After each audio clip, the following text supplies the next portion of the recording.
संजाबिस्तारी versus Kishore S. Borkar अनर. Modifying the compounding guidelines. अदालत ने दामोदर एस. प्रभु 2010 से अपने पहले के दिशा निर्देशों की समीक्षा की और जल्दी निपटान को प्रोत्साहित करने के लिए संगठन लागत को कम कर दिया। रक्षा सबूत से पहले 0% लागत पर संगठन की अनुमति। मुकदमे की अदालत के निर्णय से पहले चेक राशि का 5%। अपील समीक्षा अदालत से पहले 7.5%। सुप्रीम कोर्ट से पहले 10%। सुप्रीम कोर्ट ने पुनः स्पष्ट किया कि एनआई एक्ट की धारा 118 और 139 के अंतर्गत अनुमान इस कानून की नींव है और इन्हें अदालतों द्वारा सम्मानित किया जाना चाहिए। यह निर्णय चेक की विश्वसनीयता को मजबूत करता है और उसके पीछे के ड्रॉर पर स्पष्टीकरण का बोझ डालता है। साथ ही यह प्रणालीगत संकट के प्रति व्यावहारिक दृष्टिकोण अपनाता है और अदालतों में विशिष्ट प्रक्रियात्मक सुधारों को लागू करके उन्हें कम भीड़भाड़ वाला बनाने पर जोर देता है, प्रारंभिक निपटान और प्रभावी केस प्रबंधन पर बल देता है। यह निर्णय मुख्य रूप से निम्नलिखित कानूनी प्रावधानों की व्याख्या और आवेदन करता है। नेगोशिएबल इंस्ट्रूमेंट्स एक्ट 1881, नी एक्ट सेक्शन 138, निधियों की अपरिपक्वता आदि के कारण चेक खारिज होने का अपराध, offence of dishonour of cheque for insufficiency of funds etcetera. Section 139, धारक के पक्ष में यह अनुमान कि चेक वैध रूप से लागू देयता या दायित्व के निपटान के लिए प्राप्त किया गया था। सेक्शन 118, निवेशीय उपकरणों के संबंध में अनुमानों, जिसमें यह शामिल है कि वे विचाराधीन या प्राप्ति हेतु बनाए या ड्रॉ किए गए थे। सेक्शन 143, अस्थायी मुआवजा निर्देशित करने की अदालत की शक्ति।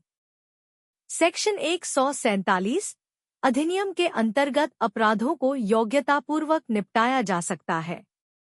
Code of criminal procedure 1973 CR.P.C. बटा भारतीय नागरिक सुरक्षा संहिता 2023, BNSS सारांश परीक्षण, अपराधों के मिलाप और समन जारी करने की प्रक्रिया से संबंधित प्रावधान। Provisions related to summary trial, compounding of offences and procedure for issuing summons.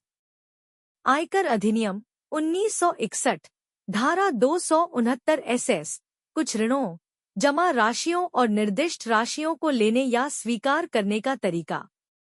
अपराधियों की परिवीक्षा अधिनियम 1958, प्रोबेशन ऑफ ऑफेंडर्स एक्ट 1958।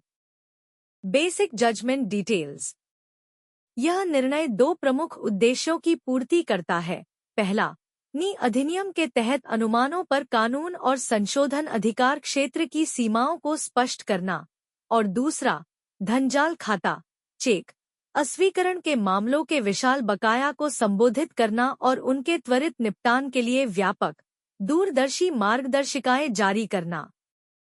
मुख्य मुद्दा, नी अधिनियम के तहत अनुमानों का दायरा और संशोधन अधिकार क्षेत्र की सीमाएं। वास्तविक विवाद यह था कि क्या आरोपी किशोर बोरकर द्वारा जारी किया गया 6 लाख रुपए का चेक कानूनी रूप से लागू ऋण के लिए था या किसी अन्य उद्देश्य के लिए दिया गया खाली चेक था। ट्रायल कोर्ट और सेशंस कोर्ट ने स्टैट्यूटरी अनुमानों को लागू करते हुए शिकायतकर्ता के संस्करण को सच माना। उच्च न्यायालय ने संशोधन में साक्ष्यों का पुनर्मूल्यांकन किया और मुख्य रूप से शिकायतकर्ता की ऐसी राशि उधार देने की वित्तीय क्षमता पर संदेह जताते हुए आरोपी को बरी कर दिया। सुप्रीम कोर्ट ने अपील को मंजूरी दी, उच्च न्यायालय के आदेश को रद्द करते हुए दोष सिद्धि को बहाल कर दिया। कोर्ट का तर्क बहुमुखी है।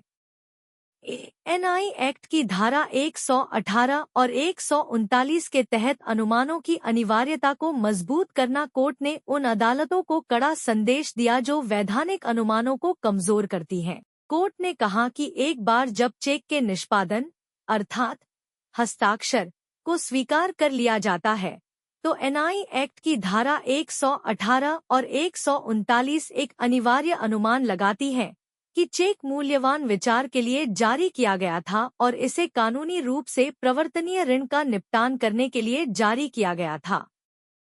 प्रारंभिक बोझ पूरी तरह से आरोपी पर होता है कि वह इस अनुमान को संभावित बचाव पेश करके खारिज करे। यह शिकायतकर्ता का काम नहीं है कि वह पहले ऋण के अस्तित्व को साबित करे। कोर्ट ने एनआई एक्ट मामलों को सामान्य नागरिक वसूली के मुकदमे के रूप में मानने के रुझान की आलोचना की, जो मुकदमेबाजी को लंबित रखता है और कानून के उद्देश्य को विफल करता है।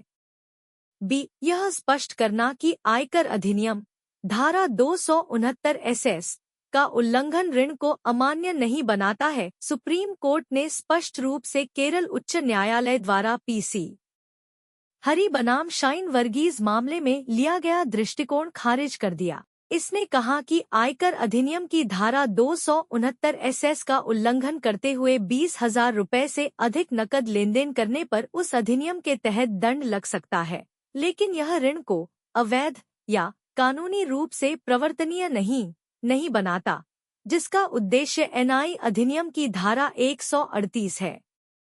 ऐसा उल्लंघन धारा 139 के तहत अनुमान को खारिज नहीं कर सकता। पुनरीक्षण अधिकार क्षेत्र की सीमितता को दोहराना।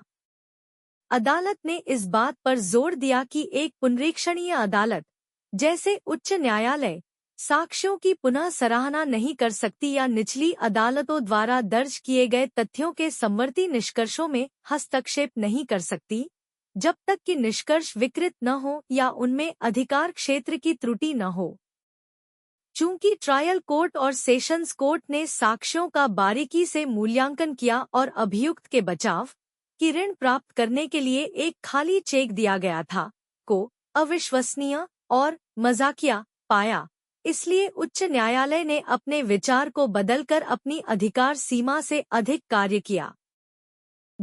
अधिनियम मामलों को तेज करने के लिए व्यापक दिशानिर्देश जारी करते हुए न्यायिक प्रणाली पर अभूतपूर्व दबाव को स्वीकार करते हुए, कुछ राज्यों में लंबित मामलों का लगभग 50% हिस्सा चेक बाउंस मामलों का होने के कारण सुप्रीम कोर्ट ने 12 विस्तृत दिशानिर्देश जारी किए।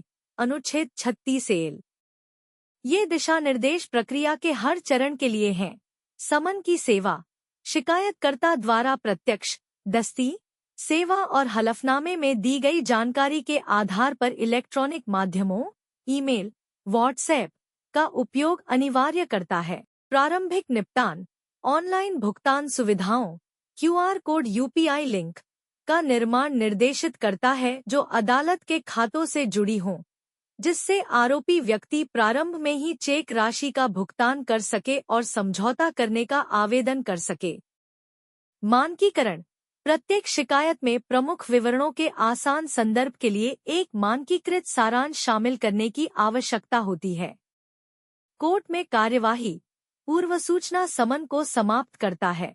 आरोपी के लिए धारा 251 आईपीसी धारा 274 बीएनएसएस के तहत एक विशेष प्रश्नावली प्रस्तुत करता है ताकि मुद्दों को संकुचित किया जा सके, और धारा 143 के तहत संक्षिप्त परीक्षण और अंतरिम मुआवजे का उपयोग प्रोत्साहित करता है। निगरानी, उच्चलंबित शहरों दिल्ली, मुंबई, कोलकाता में समर्पित डैशबोर्ड बनाने और निपटान दरों की निगरानी के लिए जिला जजों द्वारा मासिक समीक्षा करने का आदेश देता है। फाइनल आउटकम, शिकायतकर्ता संजीव बिस्तरी द्वारा दायर अपील को मंजूर किया। उच्च न्यायालय के 16 अप्रैल 2009 के विवादित निर्णय को रद्द किया। अभियुक्त को दोषी ठहराते हुए ट्रायल कोर्ट और सेशंस कोर्ट के निर्णय को बहाल किया। अभियोक्ता प्रत्युत्तरदाता संख्या 1 को निर्देश दिया कि वह शिकायतकर्ता को कुल 7,50,000 रुपए का भुगतान 15 समान मासिक किश्तों में 50,000 रुपए प्रति किश्त के हिसाब से करे। अधिनियम की धारा 138 के तहत मामलों के शीघ्र निपटारे के लिए व्यापक दिशानिर्देश जारी किए, जिन्हें 1 नवंबर 2025 तक सभी उच्च न्यायालय और जिला न्यायालयों द्वारा लागू किया जाना है।